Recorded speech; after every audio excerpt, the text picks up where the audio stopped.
welcome to my 2025 quarter 2 book review. This quarter I read 4 books. Apologies to my 11 subscribers for taking so long to put out this video. I've been having a lot of weird health things lately and it has taken up a lot of my time. Anyways, on to the reviews. The first book I read in the second quarter of 2025 is Rebecca Hanover's The Pretenders. The Pretenders is the sequel to The Similars that I read last quarter. The Pretenders builds on the world of clones, conspiracies, and high school drama. So, a basic recap of The Similars. Just before school starts, Emma finds her best friend Ollie dead and she's understandably devastated. Things get more complicated for her when the Similars, a group of illegally created clones, enrolls at her school, Darkwood Academy. The Similars were accepted to the school because each of them are a clone of a current student, with the exception of Levi, who is Ollie's clone. Emma is obviously unsettled by their appearance. But after her roommate Prue is attacked, Emma grows a close relationship with Levi and actually starts, in my opinion, an ill-advised relationship with him. Prue sustains such injuries from her attack that she's actually removed from the school. Throughout the school year, Emma learns that the Similars were sent to Darkwood Academy with a mission from their guardian Grayvel. Each of them had the same basic mission: sabotage their DNA family.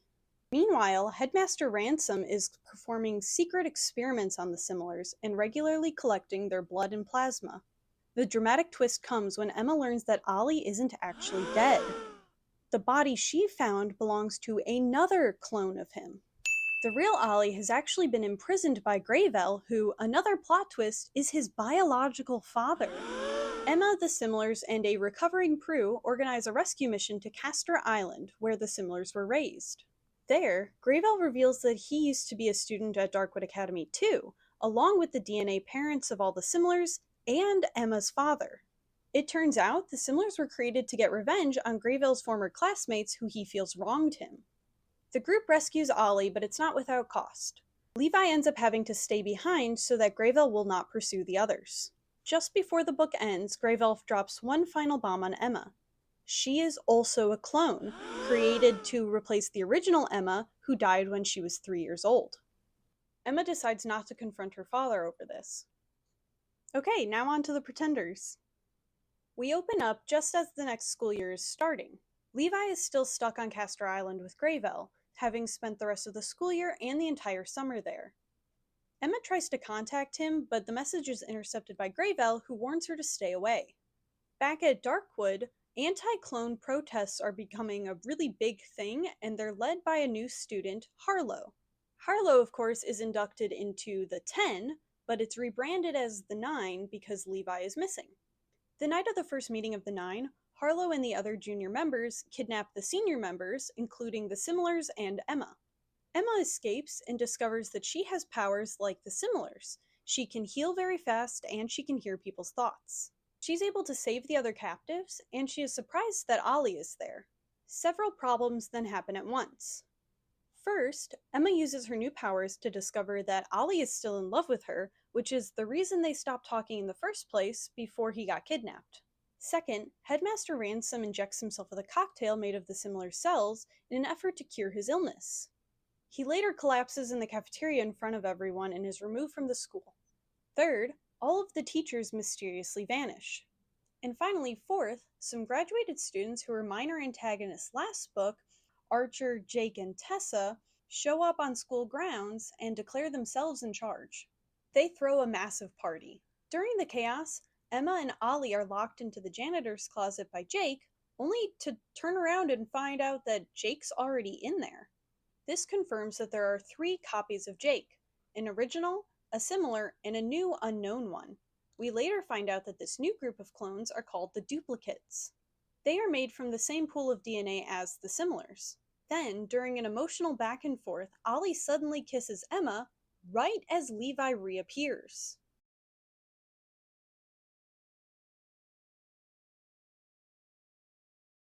Levi brings with him the information that the Similars are tasked with a new mission from Grayvel called the Legacy Project. They have to get closer with their DNA families. At first, the Similars refuse, but Levi informs them that Grayvel coded a kill switch into their DNA. Any refusal means death. While the Similars deal with this threat, Emma is caught in a messy, gross love triangle between Ollie and Levi. She also publicly reveals she's a clone by submitting a personal essay to the school newspaper. The Similars are very excited for her.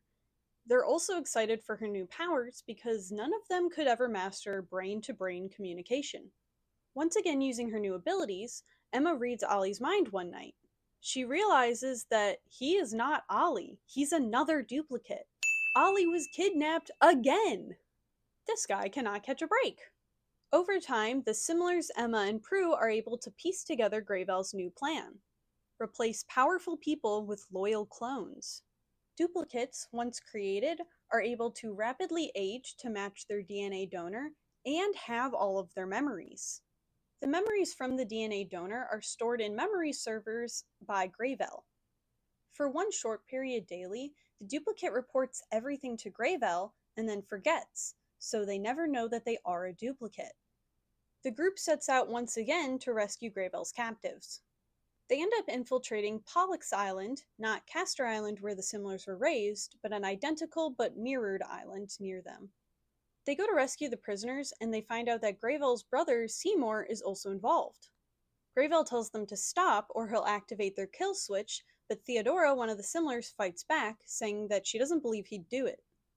He proves her wrong by activating hers, but she doesn't die, and says she feels fine.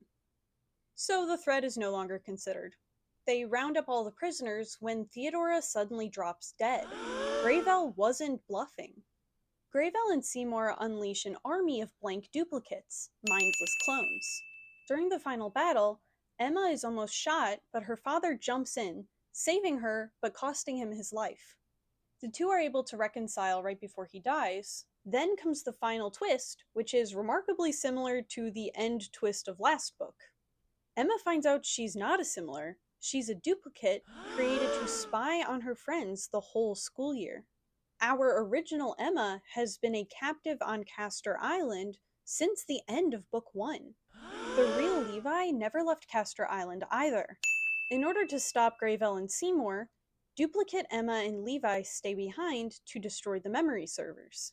This unfortunately means destroying Pollux Island. Duplicate Emma and Levi make the difficult decision to sacrifice themselves.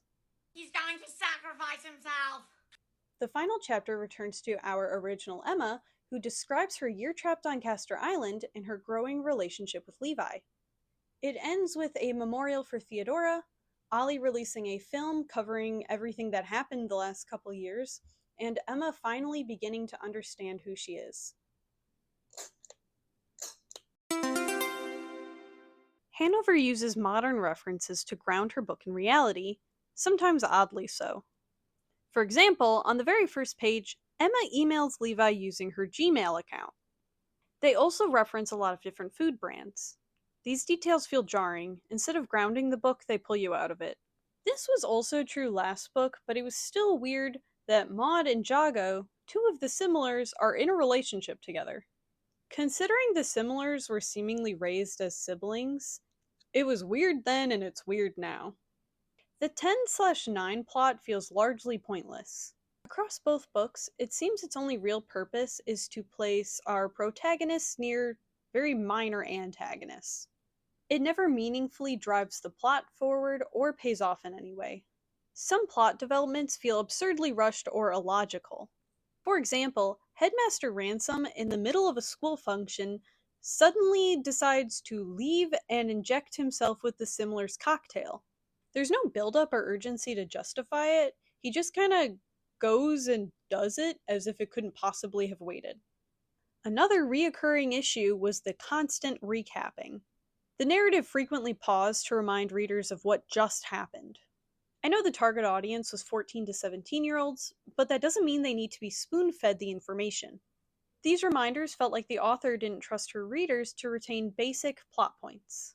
The time jumps were another frustrating choice. Entire weeks or even months can pass within a single sentence mid-chapter. It caused a feeling of disjointed pacing. There are a few times where there are no consequences for bad actions. First, Emma lets graduated students, who were minor antagonists last book, onto school property. She really has no reason to do this. Even if they weren't there as agents of the bad guy, she was still aiding trespassers at the very least. The three hang out at the cafeteria and other school buildings like it's totally normal. And then when they're found out, for some reason the school just allows the graduated students to stay, even after it's established that they have no real business being there. Why? There's no explanation, and the adults don't seem to care. Another example of no consequences is when Maud hacks the school system in order to frame some of her anti clone classmates for grade changing. She receives no repercussions for this, and she is never found out. The final inconsequential thing that bothered me was when Harlow showed Ollie that photo of Emma and Levi kissing, and Emma lashes out at her. It's still very perplexing how Harlow, who Emma does not know, somehow accurately predicts her overreaction to Ollie being shown this photo. Like, Emma and Levi didn't hide their relationship, it was very public. And then Emma didn't tell Ollie, but how would Harlow have known that? All of these choices pile up and make The Pretenders very frustrating to read. A huge contradiction in the books is how the Similars handle their powers. They claim they want to be treated as equals, and they fear losing their rights if people deem them dangerous. Yet, when they're faced with relatively minor threats, like being kidnapped by their clone-hating classmate, they break out of their restraints and flaunt their superhuman strength. This understandably terrifies their captors, but somehow the Similars don't seem to understand how this display might backfire and reinforce exactly the kind of fear and prejudice that they're trying to avoid.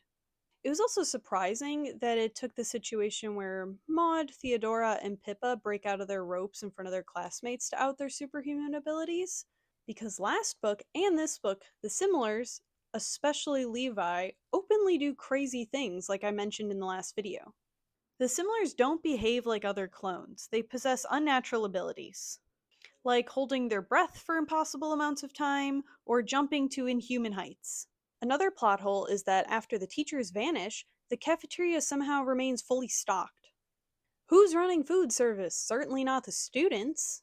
Even more baffling is what happens after the teachers return.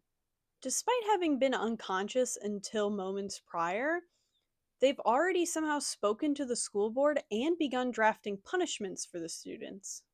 Not only is the timing impossible, but the logic behind punishing the entire student body is weak. Sure, if property had been destroyed during the teacher's absence, I could see it, but I don't remember anything like that happening. They just kind of had a huge party. Emma's confusion over seeing two Jakes is another strange moment. She knows that clones exist, and she personally knows one of Jake's clones, Jago, one of the Similars. And yet, when she gets pushed into that closet by Jake and then turns around and sees another Jake, she's very confused. Her reaction of thinking that it's impossible that there are two Jakes makes no sense given what she already knows. The villain's plans rely heavily on overly elaborate, indirect setups that hinge on precise and unprompted behavior of others. For example, Levi says, I believe he wanted Ransom to exploit us for that plasma cocktail, so that eventually Ransom would inject it into himself and show us all how big a threat the virus really is.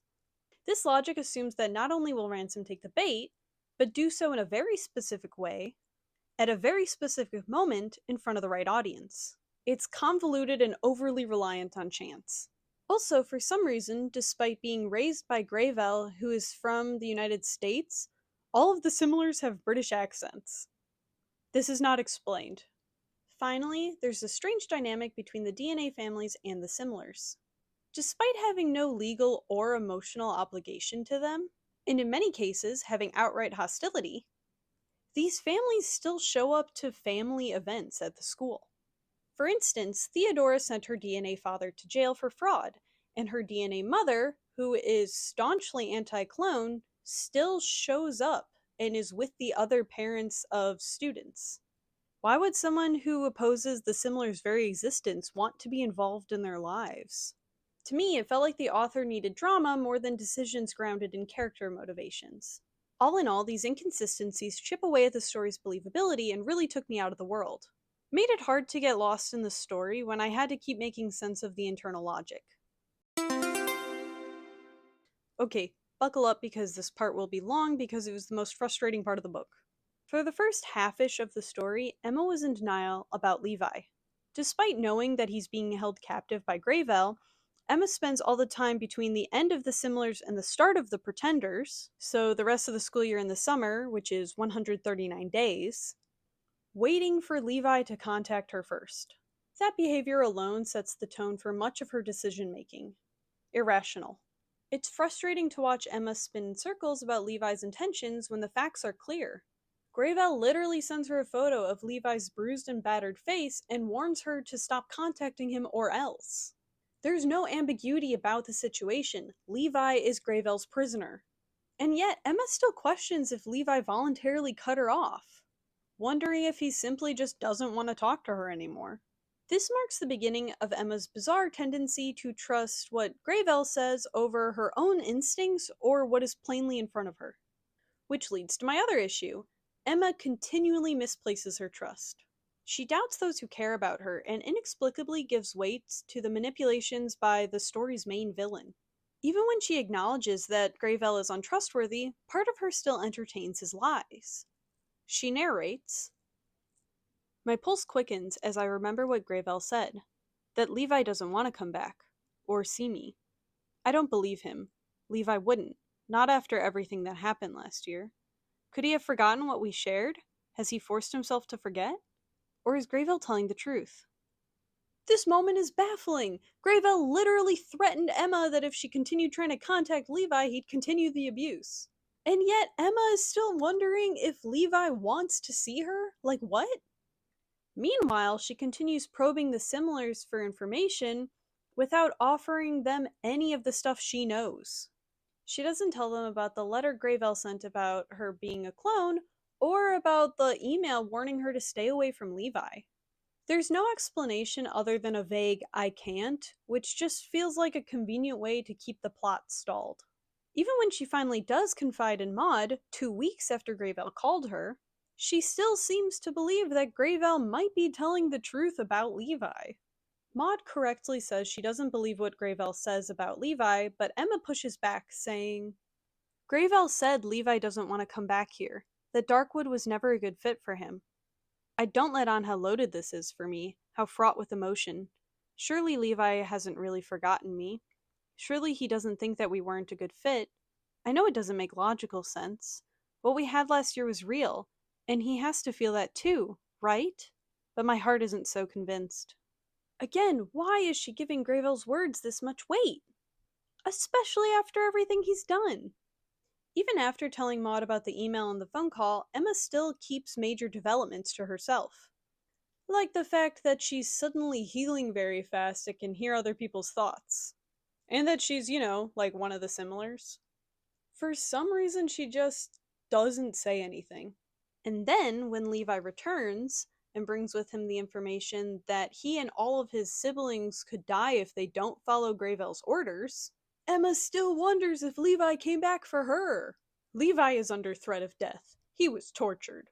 You knew this from the photo that Greyville sent you months ago. Only now, after Levi spells it out, does Emma finally begin to accept what should have been obvious from the start. Don't worry, Emma's flawed judgment doesn't stop there. She repeatedly demonstrates she has no idea how to figure out who to trust. Despite blindly trusting Greyville, it took Emma 7 months to tell anyone that she is in fact a clone and the original Emma is dead. And the one person she finally tells? Levi, who already knew. This revelation, of course, breaks her trust in him and kills their relationship again. But the irony is hard to ignore. Emma gets really upset at Levi for hiding the truth from her, all while not telling any of her closest friends anything. To her credit, Emma does demonstrate some amount of introspection, saying, "Am I doing the same thing to Ollie that Levi did to me? Lying by omission because I can't bring myself to tell him the information that could change everything between us? Maybe that really is why Levi lied to you, because he couldn't bear to upend your entire world in one fell swoop. Maybe it wasn't his secret to tell." She, of course, does nothing with this introspection. Emma reflects, but she doesn't act. She continues keeping secrets. Her self-awareness never translates to actual growth. The Levi-Emma-Ollie love triangle is one of the book's most exhausting threads. Rather than adding any depth, it is just repetitive and clutters the plot. Ollie is still in love with Emma from before the first book even started. It never got resolved because of the whole faked death and abduction thing. After he was saved from Castor Island, Ollie and Emma spent the summer together. But instead of telling Emma his feelings for her, Ollie waits months to bring it up, and only after he learns that Levi and Emma were involved. But Ollie wasn't the only one keeping things. During their summer together, Emma avoids telling Ollie about her relationship with Levi, despite it being public knowledge. Like, he was gonna find out eventually. She even gets angry when other characters allude to it. This is exactly what I was worried about last book. Emma and Levi's relationship was ill-advised from the start. It's weird to be dating the genetic clone of your dead best friend who was in love with you. Emma leads Ollie on, like giving him kisses on the cheek and flirting it with him, while still fixated on Levi. She even admits that if given the chance, she would pick Levi over Ollie no question. And then once Levi sees the kiss between Ollie and Emma, Emma assumes that Levi's no longer interested in her, so she begins mentally settling for Ollie. She only starts considering him once she thinks Levi is off the table. It's a disservice to both boys, but especially Ollie, who's treated like a backup plan rather than someone she actually cares for. Levi doesn't help the situation. After returning, he reveals he actually wanted Emma to be with Ollie in case he didn't make it back. I think it's supposed to make him look noble, but in practice it's just kinda weird and confusing. Levi brings up my concerns from last video. It's why I tried to stay away from you for much of last year. I really did worry that if we were ever close, if we were ever an us, you wouldn't be able to love me for me, or separate me from Ollie's memory. He was right for thinking this. If both boys were in her life consistently, Emma would never be able to definitively choose between them. She actually flip-flops between the two so often that I don't think there's a single instance in the book where she consecutively kisses only one of them. That is, until Ollie gets kidnapped again. This love triangle doesn't enhance the story, it detracts from it. It was annoying to read Emma go back and forth on which boy she wanted to be with, even though it was obvious from the start who she would ultimately choose. Ollie was never a real option. She just strung him along because she felt like she had to. The most obvious theme of The Pretenders is the classic debate of nature versus nurture. What shapes a person more, their biology or their upbringing? With genetic clones raised in super different environments, this theme is built into the very foundation of the series. However, my favorite explanation doesn't come from the similars, it comes from Ollie. Ollie's internal struggle over being Greyville's biological son adds a surprising layer to his character.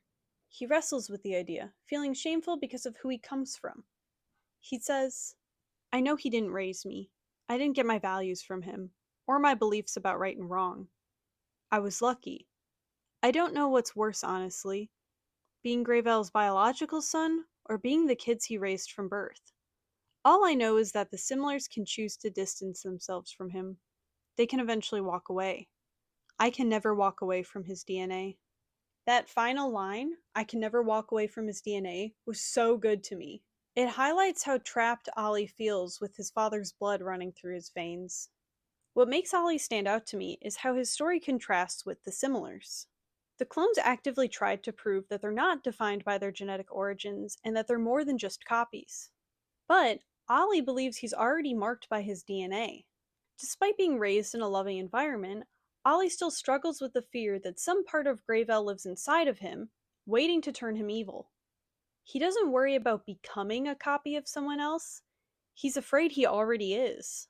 Outside of the love triangle, Ollie's character is actually very interesting and more nuanced than I anticipated. I wish the love triangle hadn't happened, and we were able to focus more on who Ollie is. It would have made him less of an annoying side character. And this is a little off topic, but Ollie's guilt runs deeper than just his biology. He even blames himself for not reaching out to Greyville earlier, as if doing so would have prevented Greyville from going off the deep end. That irrational, misplaced sense of responsibility reveals just how deeply this identity crisis cuts. He sees himself as the inheritor of Greyville's sins, not just his DNA. Ollie could have been so much better had we just focused on his guilt. His storyline adds weight to the idea that nurture is critical in shaping us. He seemingly never had any doubts about his goodness until he learned about who his biological father was. After learning the truth, he's unable to silence the doubts that his nature is stronger all along. This inner conflict makes Ollie an interesting lens to view the debate through. How much of who we are is predetermined? Can we ever fully separate ourselves from where we come from? And what parts of us are unchangeable no matter how hard we try to resist them? The Pollux Island ending was actually really enjoyable and entertaining. We learned that both Emma and Levi were duplicates all along. The twist is obviously shocking, but at first I was frustrated. To me, it retroactively undermined much of the book's emotional growth. The Emma from The Similars did not experience any of the events in The Pretenders. At first, I found myself wanting to dismiss the entire book on that basis. But then I realized just because the Emma we followed was a clone didn't make her experiences any less meaningful. Our original Emma is a clone, after all. The fact that duplicate Emma had all of similar Emma's memories. Bars! Yay!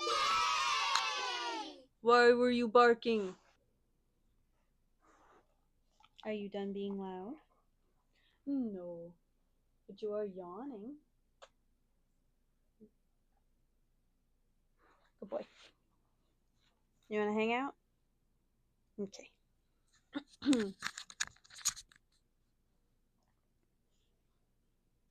The fact that duplicate Emma had all of the Similars Emma's memories. Where are you going, bro? Don't interrupt me twice on the same paragraph.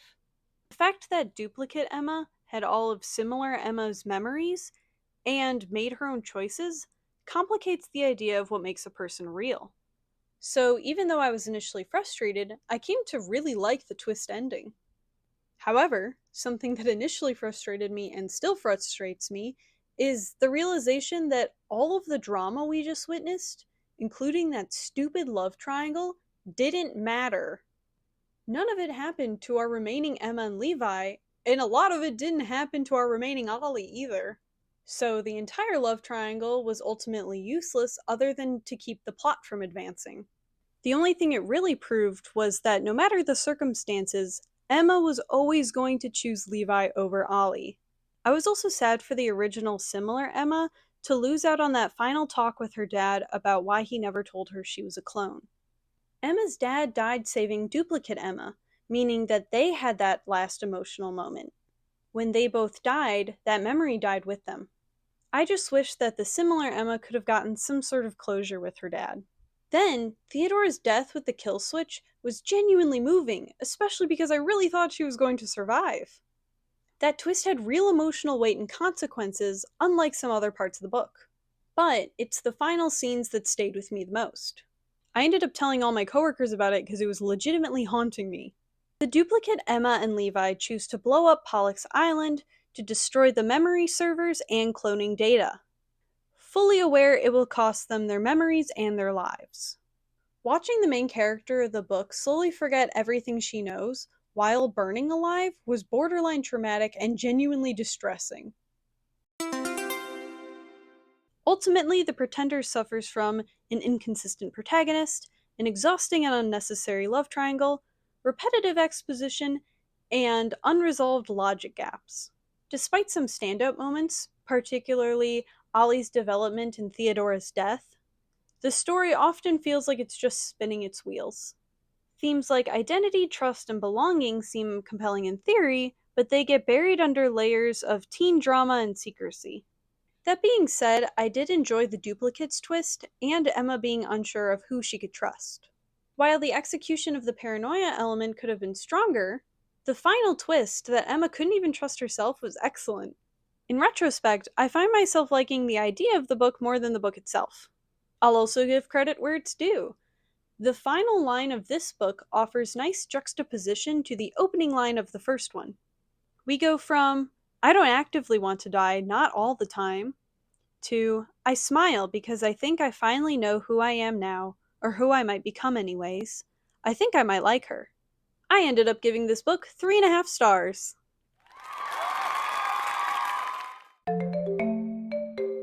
The second book I read this quarter was Sunrise on the Reaping by Suzanne Collins. I actually bought this book opening night. The Barnes & Noble stayed open past close, and I found a gift card that my grandma had given me when I graduated 8th grade. Which is relevant because I've been a huge fan of the Hunger Games since middle school. My school actually had a field trip when the first movie premiered. So getting to read Haymitch's story was so cool, and it made middle school Erin so happy. I thought I knew everything about Haymitch's games from the excerpt in Catching Fire, but boy was I wrong. This review was hard to write, not because I didn't like the book. We all know that if I don't like a book, I can talk about it so much. But because I have so many thoughts. I took so many notes, my book won't even close right. I might end up making a full Hunger Games series video in the future, just so I can really dive into all of the themes. These books mean so much to me. I love them, and I love Suzanne Collins. Okay, so I won't explain the whole plot, because I actually want y'all to read it this time, but the basic overview is that it's the 50th Hunger Games, aka the second quarter quell. There will be twice as many tributes as a normal game, so 48 competitors. We follow Haymitch and get to see his life before, during, and after the games. It is not a spoiler for me to tell y'all he won. We knew that already, don't come for me. We also get a lot of background on other characters and events. There's a lot of crossover between Haymitch and Katniss's world, so we see a lot of familiar faces, which I have seen people call fan service, but I don't think that makes sense considering District 12 isn't that big. So it would make sense that everyone is vaguely connected. Here is my short analysis where I sum up all of my thoughts spoiler free. And now, a more spoilery version. The Capitol is not as powerful as it seems, it just maintains the illusion of control. Their real strength lies in performance and propaganda. Fear is their greatest weapon. Those who fall out of line face harsh consequences. That's how they keep people from rebelling, not just through violence, but through something called implicit submission. That phrase shows up a lot in the books, and in an interview, Suzanne Collins said that it is actually what inspired her to write Sunrise on the Reaping in the first place. It comes from David Hume's Essays Moral, Political, and Literary, Part 1, Essay 4 of the First Principles of Government. In it, he talks about, quote, the easiness by which the many are governed by the few. A memorable part when implicit submission comes up is, spoiler alert, Plutarch goes to Haymitch after he gets into a fight with one of the other tributes in the training center. Plutarch asks him why he didn't fight back harder. Haymitch understands that he's not just talking about this fight, but also back home in District 12. Plutarch asks why the district people submit to it all. I don't think we submit, I say. It's implied. You accept the Capitol's conditions. Because we don't want to end up dead, I snap. Do you really not see that? No, I do. I see the hangings and the shootings and the starvation and the Hunger Games. I do, Plutarch says. And yet, I still don't think the fear they inspire justifies this arrangement we've all entered into. Do you? We stare at him. He's not taunting or mocking us. He's genuinely asking. Why do you agree to it? Why do I? For that matter, why have people always agreed to it? When we don't respond, he shrugs. Well, it's something to think about. I like how Plutarch brought up this idea of implicit submission. He puts the idea into Haymitch's head that by doing nothing, he's contributing to the Capitol's power. But the Capitol doesn't just enforce submission, they also shape perceived reality. I'm sure you've heard the phrase, history is written by the victor. In Panem, even when a district tribute wins, the real victor is always the Capitol. They constantly rewrite the narrative of the games. They decide what gets remembered and what is erased. What we thought we knew about the 50th games from Katniss's time was really just a curated highlights reel. I thought I understood Haymitch's story from Catching Fire, but it turns out I was completely wrong. So much was happening behind the scenes. It really made me rethink all of the things about the other tributes we know. Surviving the games is not the same as winning them. If you're reaped, you're changed forever. You still lose even if you win. Haymitch seemed to understand this. Either way, he was not going to be a winner. So, he became a willing martyr. Spoiler alert! Plutarch, Beatty, and some other familiar faces recruit Haymitch to plant an explosive on the water tank in the games in order to drown out the arena. This was not to try and escape. It was to show how weak the Capitol really is. Haymitch's goal was simple. Paint his poster, leave a mark, send a message, end the games. That's it. And when his plan failed, which is not a spoiler because we know the games go on for another 25 years, don't come for me, his life and the lives of those closest to him are ruined. Knowing how things turn out makes everything all the more tragic. No matter how clever he is, the games don't end. The Capitol doesn't fall, not for another 25 years. Everything he does in the end is fruitless. Yes, he wins, but only on paper. I am having a banana bread oat milk latte from 7 Brew. Not sponsored, but I wish I was. I recently had to change my diet because of those aforementioned medical issues, and the girl at 7 Brew that was taking my order was so patient and so lovely trying to find something that would fit into my diet. Because basically, I have to be vegan and gluten free now, and ordering things from out is very hard and very scary. So it was like really nice of her to take the time out when it was like over 90 degrees outside and go through the menu and figure out something that I would find yummy and wouldn't hurt me. So support your local 7 Brew, I guess. If I find out that they are actually terrible after posting this, ignore this part. I haven't done a lot of research into the company, but the one by me, the employees are really nice. This book takes place at an interesting midpoint. The tributes are being marketed and glamorized way more than they were in Ballad of Songbirds and Snakes, where they were kept in a literal zoo enclosure, but not as much as in Katniss's time. It's like watching the Capitol go through a trial and error phase. They're really trying to figure out how to turn suffering into a primetime spectacle. The showmanship is increasing. Haymitch and the other District 12 tributes are encouraged to find something marketable about themselves, something that will make a good impression on the Capitol citizens and hopefully give them sponsors. Haymitch ends up going with the Rascal. He doesn't want to appear like a bad boy who is rebelling against the Capitol, just like mischievous in a likable way. Someone who isn't a threat, just a lovable troublemaker. Seeing this marketability chat really helped me to understand why, in Katniss's games, her team latched onto the Girl on Fire moniker. It was all about getting people to remember them, to have each tribute stand out and hopefully appeal to the Capitol's more human side, if that exists. There are a lot of similarities between Katniss and Haymitch. First, both their fathers die in a mine accident, which isn't unusual for District 12, but it does tie them together. Second, they both have a younger sibling they're very protective of. Katniss has Prim, Haymitch has Sid. Spoilers, unfortunately, the fates of the younger siblings end up the same. Third, they both have to work while being relatively young to help support their families, and they end up doing a lot of their business trading at the Hob. Fourth, they both adopt someone in the games in order to protect them, but ultimately fail.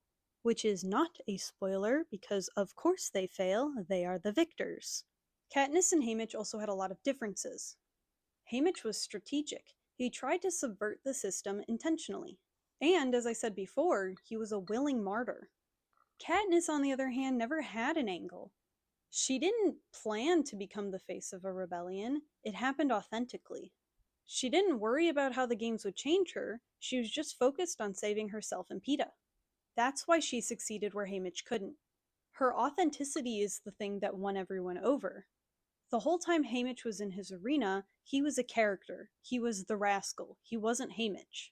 So everything he did came off fake to the audience. Another thing that Katniss succeeded at where Haymitch failed is saving someone from poison. In the first book, Peeta goes to eat some berries, and Katniss notices that it's deadly nightlock and stops him from eating them. And then at the end of their games, they put those same berries in their mouths so that the Capitol won't have any winners that year. They only spit them out when they are crowned double victor. But in Sunrise on the Reaping, And this is a spoiler, a major one. I didn't see it coming, it made me sad. Haymitch's girlfriend, Lenore Dove, is killed by eating poisoned gumdrops left for her by Snow. Haymitch tries to save her and tells her to spit them out, but it's too late. She dies right in front of him. And years later, Haymitch watches Katniss stop Peeta from eating the Nightlock. It must have felt like crazy deja vu, except this time, everyone lives. Also, it is heavily implied that Maud Ivory is Lenore Dove's mother. And we all remember in Ballad of Songbirds and Snakes, Snow actually gifts Maud Ivory gumdrops. That is so messed up. Snow killed her daughter in a meadow she showed him using the same treats that he used to make her like him. It made me so mad. None of the tributes are villains, the Capitol is. It pits the districts against each other to keep the real enemy hidden. It's very class warfare coded. One example that hit me especially hard, obviously spoilers, near the end of the games, Haymitch is hiding in a tree with Welly. Silka, the last of the three remaining tributes, is below, soaked from rain and crying. And in a small human moment, Haymitch takes one of his chocolates and gives it to her by dropping it. The next day, Silka beheads Welly with the chocolate still smeared on her face. It's gutting because you're forced to reconcile that scared girl with this brutal killer. They're the same person. That's what the games do. They force these kids to become something unrecognizable, and then they turn it into a spectacle. So, fan theories. There are so many out there. Some of the most popular ones I've seen that I don't agree with are 1. The District 12 Rebellion formula. I've seen people say that Lucy Gray is the kindling, Haymitch is the flint striker, Peeta is the oxygen, and Katniss is the spark. Together, they create the fire of rebellion, but I don't agree. Lucy Gray didn't start the rebellion, she popularized the games. Prior to the 10th games, we know that they were considering shutting it down altogether. They weren't getting a lot of views. But Lucy Gray's showmanship gave the Capitol exactly what they needed to market the games as entertainment. And her winning gave Snow the chance to gain power. If anything, she helped the Capitol more than she helped the rebels. And I'm saying this with utmost love to her character, she did what she needed to survive. Even though it is up in the air if she did actually survive, and little spoiler, in Sunrise and the Reaping, Haymitch actually stumbles across a grave labeled Lucy Gray in a Covey graveyard. Unclear if she is actually buried there, or if Tam Amber and Clerk Carmine just wanted something to honor her memory. 2. Prim's reaping was rigged to punish Haymitch. There's a theory that Prim was intentionally reaped in the Hunger Games in order to hurt Haymitch because, small spoiler, her dad and Haymitch were besties. And Prim has Covey roots, like Lucy Gray, which is adjacently related to Haymitch, because Lenore Dove, Haymitch's girlfriend. Lenore Dove, Covey, Covey, Lucy Gray, therefore using the transitive property, Covey is Haymitch. This is such a wild theory. If Snow wanted to punish Haymitch more than he already had, why would he wait for Prim to age up into the reaping pool? Why not just rig Katniss's name earlier and then also do Prim's name later?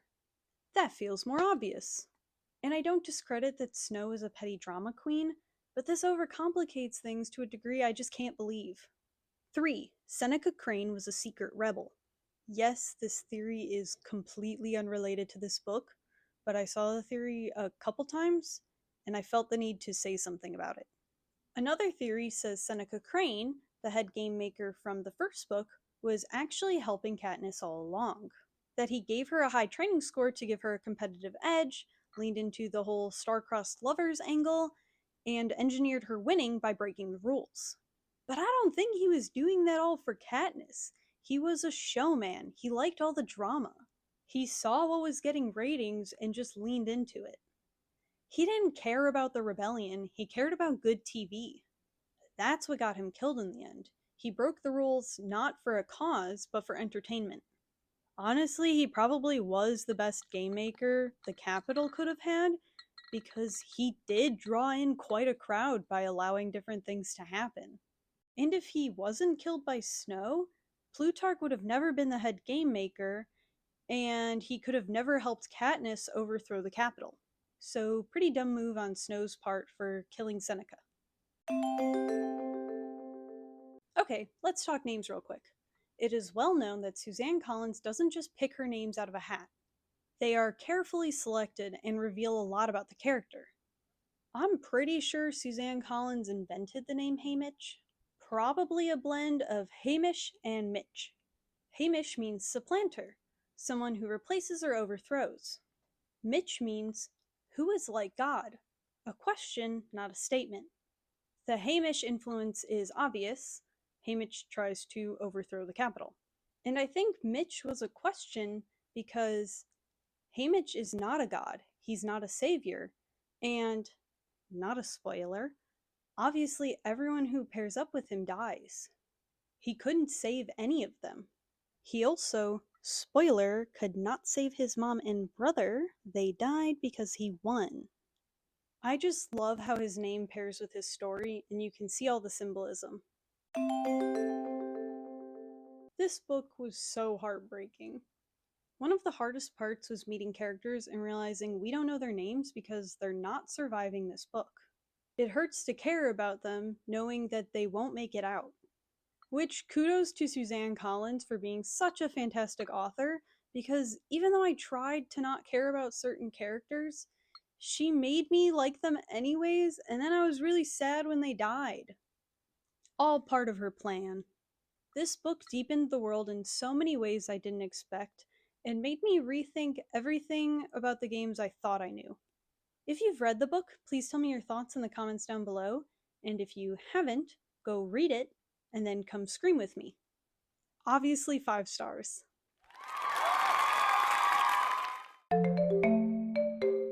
My final 2 books of the second quarter of 2025 were Pretty Little Liars and Flawless. Okay, so I'm sure we have all at least heard of Pretty Little Liars by Sara Shepard. Perhaps not the books, but definitely the TV show. If not, welcome. I hope you enjoyed the silly antics of these teenagers. The first book in the Pretty Little Liars series, titled Pretty Little Liars, came out in 2006. The television show by the same name came out in 2010, and it ran for 7 seasons, ending in 2017. As for the book series, there are 18 books, and the most recent one was published in 2014. What interested me in starting these books was that, despite never finishing the TV series, I am very certain I don't like the ending. I'm 98% sure that the books have a different ending and different plots, so I wanted to see how these characters could have ended up if the TV show producers had been more faithful. I'll be covering them in one section because Pretty Little Liars is book 1 and Flawless is book 2. Hi, puppy.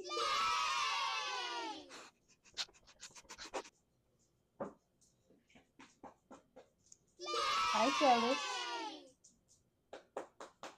Leave the Barbies alone, please. Thank you. Thank you.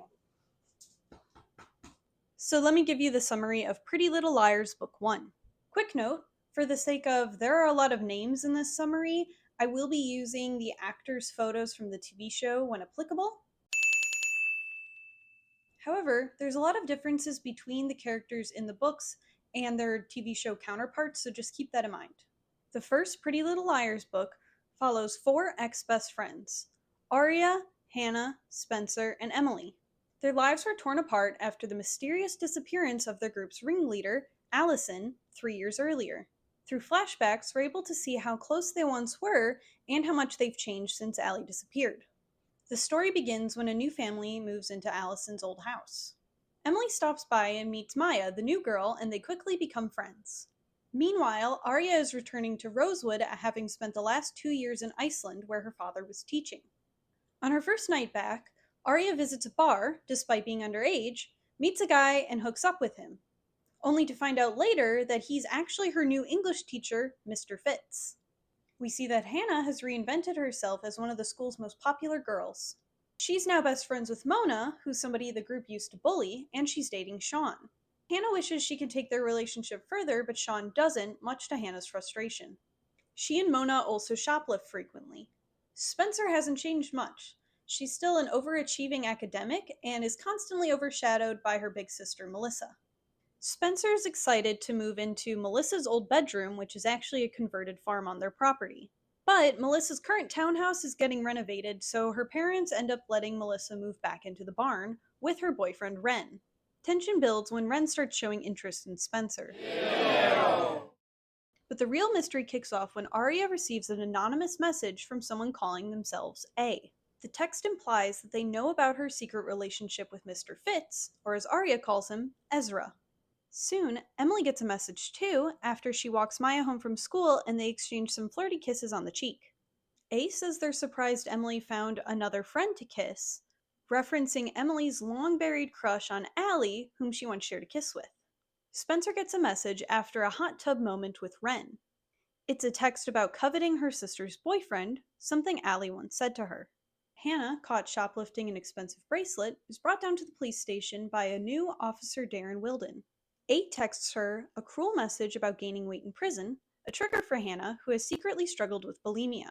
We then learn why Arya's family left Rosewood 3 years ago. Allie and Arya caught Arya's dad cheating on her mom with one of his college students. Arya has been keeping the secret ever since at her dad's insistence. We also learn about the Jenna thing. In the summer before Allie disappeared, the girls tried to prank Toby Kavanaugh, Allie's across-the-street neighbor and general creepy boy. But Allie saw Toby doing something horrible to his stepsister Jenna, causing her to miss fire and injure both Toby and Jenna, leaving Jenna blind. Toby ended up taking the blame for the firework incident because Allie was blackmailing him with what she saw. The only person Allie told about what she saw was Spencer, and then made her promise to keep it a secret from the others. Emily shocks her family by announcing she wants to quit swimming, something her mom blames on Maya. Emily is afraid that her mom might know that she's gay, but it turns out her mom's issue isn't with Maya being a girl, it's because Maya is black. Important note, Emily in the books is white while her TV actress is not. Emily is shocked that her mom is racist.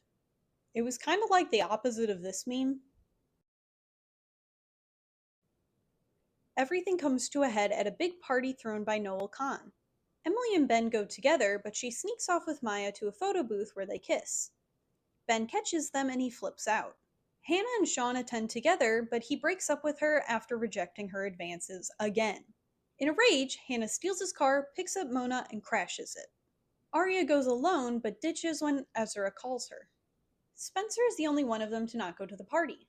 She stays home to study, until Ren stops by and asks for a tour of the barn, eventually leading to him kissing her. She gets hundreds of emails from A, all repeating something Allison once said to her. Kissing your sister's boyfriend is wrong. Melissa catches Spencer and Ren in the barn and is understandably furious. All of the girls spiral in their own way and the texts keep coming. All signs point to Allie being back and watching them. Hannah gets pulled into the police station again for stealing and crashing Sean's car, but her mom says she will handle the situation. She actually ends up dating Officer Wilson, who, keep in mind, is only like 4 or 5 years older than Hannah. But then the police dig up a body in Maya's backyard. It's Allison. The girls are devastated that Allie is actually dead. Arya goes to Ezra for comfort, but he throws her out. He read the text that A sent her and believes she's been spreading news of their relationship around. At the funeral, the 4 friends finally reconnect. They realize they've all been getting messages from A. The book ends with a final text and threat from A saying that they know everything, definitively proving to the liars that Allie could not be A, as if finding her dead body wasn't proof enough. Flawless picks up immediately after the first book. Now the girls are facing 2 pressing mysteries. Who killed Allison? Who is A? And could they be the same person? We learn more about the group's middle school days. Allison handpicked each of the girls to be in her friend group, and they quickly rose through the social ranks. But Allie often made subtle, mean jokes that seemed harmless to outsiders, but were designed to hurt each girl personally. In present day, the girls meet up but hesitate to tell each other the truth. Spencer, for example, is still hiding the fact that Toby took the blame for the incident because Allie blackmailed him. A warns her not to tell. Meanwhile, Hannah's estranged father reappears, confronting her about stealing and crashing Sean's car. Instead of pressing charges, Sean's father insists that Hannah works at his burn rehabilitation clinic. There, she steals prescription drugs. Emily and Maya start casually seeing each other, but when Maya asks Emily to Foxy, the town's big charity ball, Emily panics. She's not ready to be out. A threatens to expose her, so Emily pushes Maya away, saying she just wants to be friends. Arya and her brother catch their dad out with Meredith, the same student he cheated on their mom with. Her brother is devastated. Spencer continues secretly seeing Wren even as her family ices her out and freezes her credit cards. Emily is named swim team captain and decides not to quit, making her mom happy but disappointing Maya. Ben, Emily's now ex-boyfriend, harasses her in the hallway between swim meets. Someone scares him off, and Emily is shocked to see that it was Toby Kavanaugh. Arya grows closer with Hannah's ex, Sean. They bond when he helps her out during a storm, and he later asks her to Foxy. When Spencer's school performance slips, A encourages her to plagiarize one of Melissa's essays, which she does. Then, to deflect suspicion and hide her relationship with Wren, Spencer asks Andrew, her academic rival and the guy she used to think was A, to Foxy. Emily starts spending more time with Toby, partially to convince others and herself that she isn't gay. She suspects Toby is the older guy Allie once hinted at dating, which fuels her interest. Toby kisses her, and Emily is pleased, thinking he once kissed Allie too. Spencer becomes overwhelmed with guilt and stress. Wren isn't calling her back, her grades are dropping, and her family relationships are crumbling. A gives Arya an ultimatum. Either tell her mom about her dad's affair, or break up her dad and Meredith. Hannah's dad invites her to his wedding. She isn't super receptive, so he invites her to a fancy restaurant that she always wanted to go to when she was younger. Sean takes Arya to Meredith's house so she can try to break up her dad's relationship. There, she tells Meredith that she's destroying everything and begs her to stop, but Meredith refuses. She says she and Arya's dad are in love. It's finally Foxy time! Emily goes with Toby and convinces herself it could work. Hannah initially skips Foxy to have dinner with her dad, but is blindsided when he brings his fiancée and his fiancée's daughter, Kate. Hannah then gets a message from A saying that Sean is at Foxy with another girl. Kate encourages Hannah to lie to her dad and sneak out. Before Hannah leaves, Kate spots the drugs that Hannah stole and casually asks for one, promising to cover for her. At Foxy, Spencer avoids Andrew and obsesses over why Wren isn't calling her back. Then, Spencer panics when she sees Emily is there with Toby. Spencer thinks Toby killed Allison to get back at her for the blackmail. Arya goes to Foxy with Sean, and she thinks back to him tucking her into bed last night after they got back from Meredith's. Arya was up all night debating if she should tell her mom the truth, but by the time she decided to do so, her dad was home and she lost the opportunity. Hannah gets to Foxy to see who Sean is with and is irate when she finds out it's Arya. She yells at Sean and Arya before going off to the bathroom. There, she throws up and Mona comforts her. But their peace is short-lived when Hannah leaves to talk to Spencer. Arya joins the two, and Spencer tells them that Emily is at the dance with Toby, and she suspects Toby is A. Spencer finally confesses the truth about Toby. Arya and Hannah are furious that she kept this from them. Emily and Toby leave the dance together. In the car, she confesses that she kissed Maya and she might be into girls. She goes on to say, "The thing is, maybe I am into girls. I mean, I did love Alison De Laurentiis, but I thought it was only Allie I loved, not that I was a lesbian. Now I don't know. Maybe Ben's right. Maybe I am gay. Maybe I should just deal with it." Which is kind of a crazy thing to say to your male date. To his credit, Toby responds gently, just asking Emily why she's afraid to admit she's gay. Emily says that everyone would make fun of her. Toby points out that he's been bullied, including by Emily, and her past actions hurt him. Emily says she thought he put all that behind him because he and Allie dated. Toby's horrified. He never got over the bullying and still struggles to hear Allie's name. He coldly says he's glad she's dead, terrifying Emily, who now suspects Toby killed her. Emily pieces together that Toby knows Allie blinded Jenna. Fearing for her life, Emily runs out of the car and into a field. In the meantime, Hannah sneaks back to her dad's hotel room and finds out she's been betrayed by Kate. She told Hannah's dad everything. Her mom arrives and insists they leave. Hannah begs her dad to let her stay and explain everything that's going on with her, but he says it's too late. Later, Toby shows up to Emily's house. He seems genuinely confused and hurt. When Emily accuses him of doing something to her, he panics and flees into the woods. The next morning, Wren breaks up with Spencer because they are at such different places in their lives. Which, yeah, duh, she is in high school and you are a med student.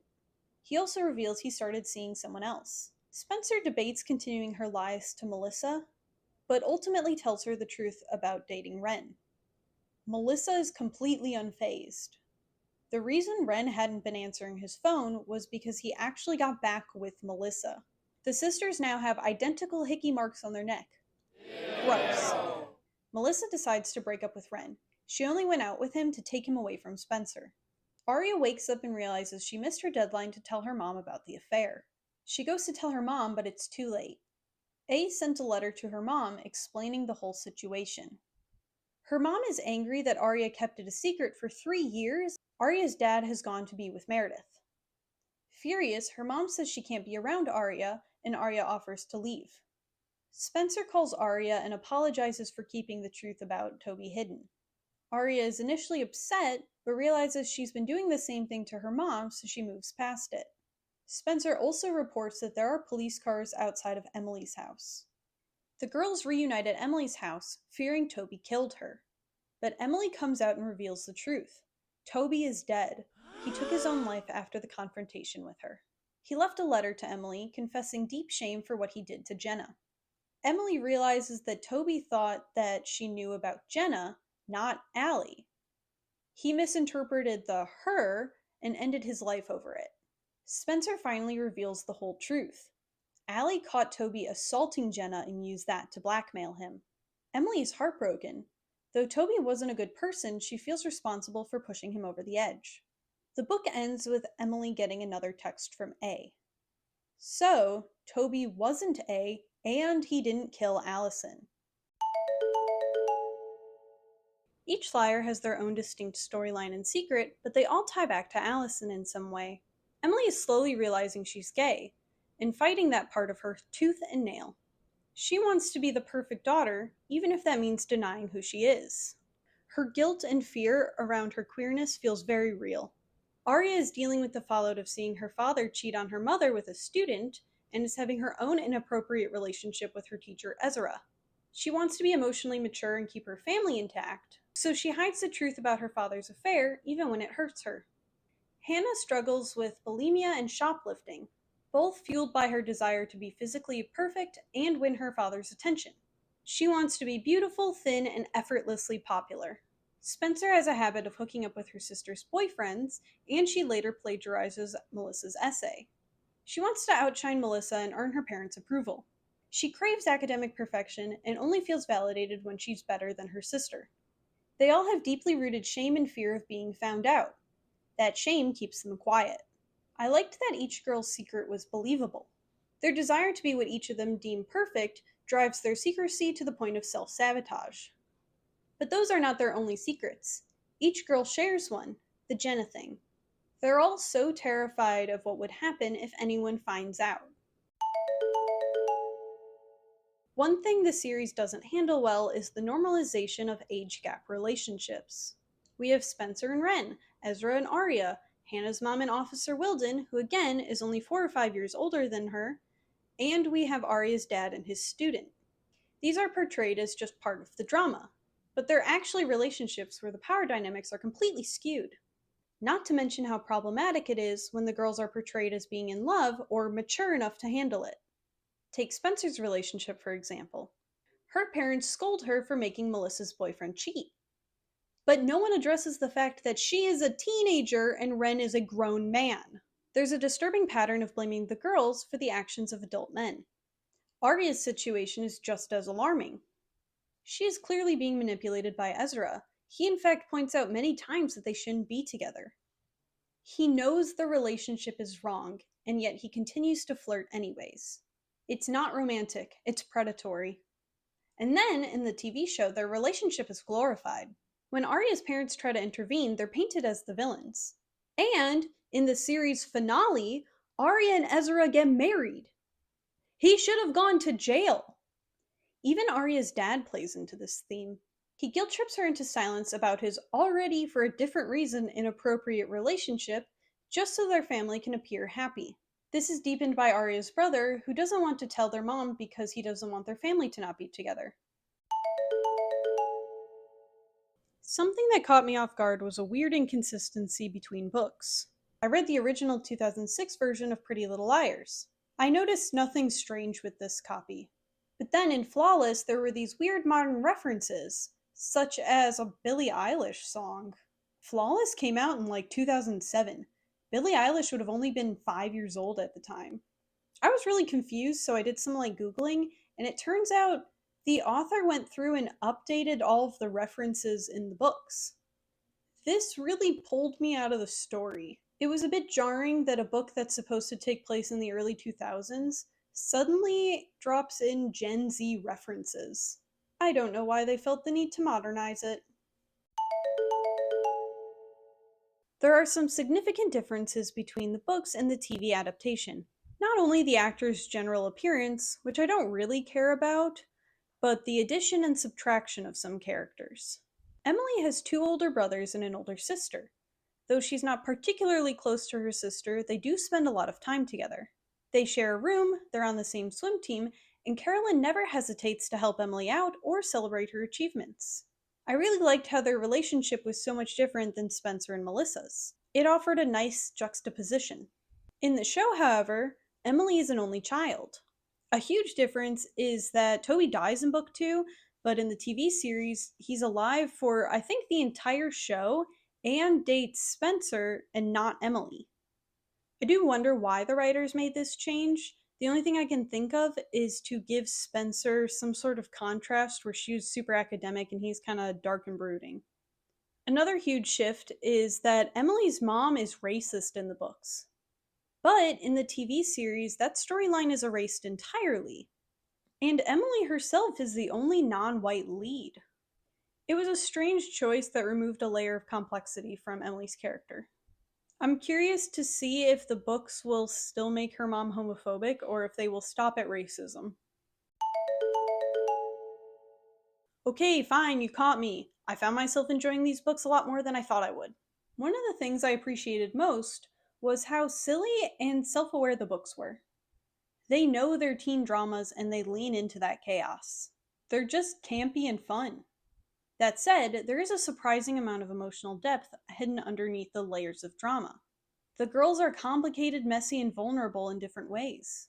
And I appreciated that I genuinely liked all of their POVs. I never found myself dreading a chapter or thought, ugh, not her again. I loved seeing how their individual plots connected back to each other. In both books, they all meet up at the end at some sort of big town event, like Allison's funeral or Foxy. Yes, it's convenient, but no, I don't care. I liked the through line. Normally, I hate when characters don't communicate with each other, as I said in the Pretenders review. But here, the lack of sharing feels so justified. Each girl has good reason not to trust the others. They're all being blackmailed by someone who knows their darkest secrets, and any one of them could be A. Their silence isn't just a plot device, it's character-driven paranoia. Another thing I liked was the portrayal of Allison. The books don't shy away from showing how toxic and manipulative she was. She was not a good friend. She was more of a bully who weaponized insecurities and secrets to control the girls. The difference between how they all idolize Allie and the way she actually treated them was crazy. Allie fits the classic queen bee mold, but she's more like a queen wasp. Her power came not just from popularity, but from psychological warfare. She was very Regina George-coded. Then, even after she's gone, her influence still lingers. Whether it's Spencer feeling satisfaction when Wren tells her she's more together than Melissa, even though Melissa did win him back in the end, but let's just ignore that, or Hannah feeling insecure about her weight because of how Allie would joke in the past. Even though Allie isn't A, she was still controlling them in some way. Which leads me to the thing I think I liked the most, the doll imagery. I obviously love dolls of all sorts, these are just a couple that I have. Each book features a plastic doll on the front, and on the back, a real model who looks just like the doll with the same clothes, same pose. Hannah does straight up say that Allie treated the girls like her dolls, which is a little on the nose, but I'll give them a pass. Allie dressed them up and manipulated them. They were her creations. Dolls can't speak, and neither can the liars. The liars don't tell the truth, they keep secrets. They're all afraid of being seen for who they really are. That image of pretty, silent perfection haunts them. Even with Allie gone and this mysterious A creeping in, they're still trying to live up to something fake, even if they have to ruin other things around them to maintain it. This brings me to A, who feels like a natural extension of Allison, an invisible, seemingly omniscient force who uses secrets to control. A exploits their fears the same way Allie did, reminding them that their perfect facades are only one secret away from shattering. Ultimately, the Pretty Little Liars books are messy, campy, and entertaining. The girls are victims in many ways, but they're also complicit in the drama. And even if they don't always make the right choices, I'm invested in seeing where this story goes. So far, both books end with a body being found. How fun! The books clearly follow a structure. Build towards a big event where all the girls come together. Secrets surface. The mystery escalates. The girls think they know what's going on. And then a body is found and it throws all their plans out the window. Sure, it's formulaic, but it's effective. Will there always be some sort of big event that serves to draw the girls together and re-establish who their current love interests are? Who will end up dead by the end of the next book? I can't wait to find out. Right now, my favorite character is definitely Emily. Her secrets aren't cruel or manipulative. They're only kept because she's scared. She fears potential bullying, judgment, and rejection. Watching her suppress her identity while trying hard to please everyone around her was very heartbreaking. She didn't choose this, and she's carrying so much shame around. I just wanted to hug her and tell her it's okay. What I loved about these books is that they weren't just mean texts and dramatic reveals. They're really about fear, identity, and control. I already started reading Perfect, which is the third book in the series, so stay tuned because I will be covering it in my next quarter's video. Once I finish reading all 18 books in this series, I might do a super long video where I go even more in depth to each book. My original summaries for just these two books were 12 pages long, single-spaced, 11-point font. So let me know if you're interested in that, because I clearly have a lot of thoughts and feelings about these girls and their mostly bad decisions. I gave Pretty Little Liars 3 stars and Flawless 3.5.